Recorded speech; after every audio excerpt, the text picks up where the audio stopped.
नमस्कार, आपण पाहत आहात आनंदी मराठी न्यूज नेटवर्क चॅनल.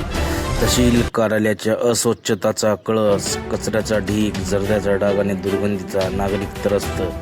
तालुक्यातील मुख्य प्रशासकीय केंद्र असलेल्या तहसील कार्यालयात अस्वच्छताचा कळस गाठल्याचे चित्र समोर आले आहे.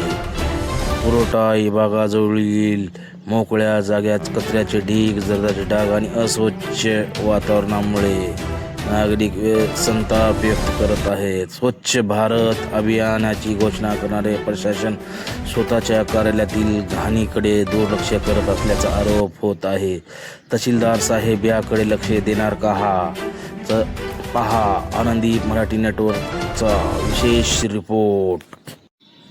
ग्रामीण भागातून गोरगरीब जनता पुरवठा विभागामध्ये आपल्या कामानिमित्त येत असतात आणि नागरिकांमध्ये अस्वच्छताचा असंतोष पसरत आहे आणि ह्या दुर्गंधीमुळे आपल्या कार्यालयात व आपल्या परिसरातील भागातील अस्वच्छता दिसत आहे. याकडे साहेब लक्ष देतील का?